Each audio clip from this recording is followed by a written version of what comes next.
Hello, everybody. It's Randy Coastal again with Educational Technology. Today, I'm going to show you how you can add in students to your rostered courses.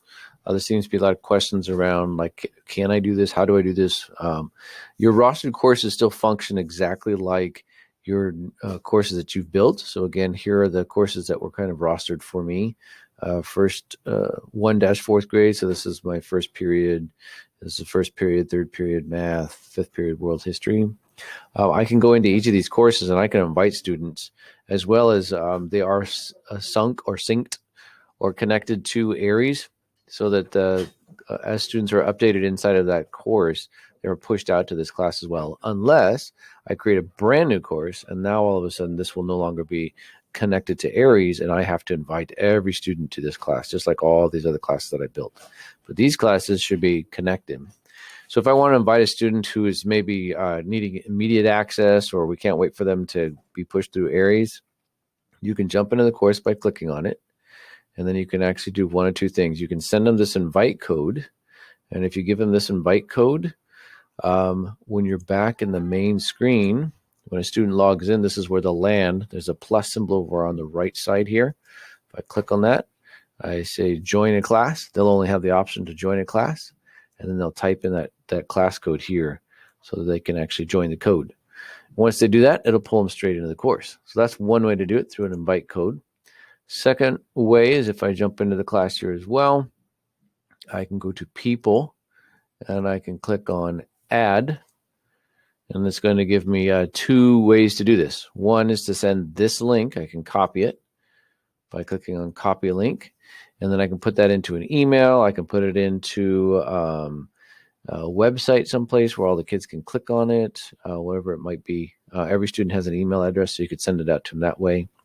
And then the final way is to actually invite them via their name, and usually do that through their student code. So if I do 354, you can see the student codes are popping up here with their name, so I can start to say, okay, here is a student that I can actually invite into this class, so that we can pull them in immediately, and I don't have to wait for information. So if I invite this person, say invite, they're going to get a message, and then they're going to be grayed out on my list here. And then as soon as they are actually put in correctly, or they've actually accepted the invitation, they will then be pulled in with a darker image so that you can see that they're actually part of the class. So let's actually do somebody who's not a student, but we can see what it looks like.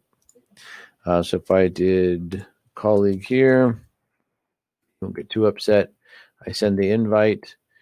I should now see him here grayed out. I can always remove them as well by clicking on that and then saying remove. So I can do a large number of removals, or I can just simply check on it, each individual, to mark off as well.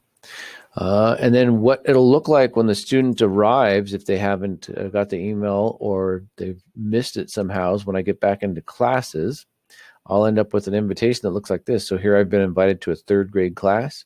It'll say accept or decline. If I accept it, I'm pulled into the class and I can start using it as a student. If I decline, it disappears and I have to wait for another invitation to get back in. So those are kind of 3 ways to get in there. And again, your courses are connected to the sync. So if I added those students in there, it does not break the connection to Aeries. It just means you have an extra student in there that's not affiliated with your roster at this point, because they've been invited. If you have any other questions, feel free to reach out to us, and I hope you're having a great day out there.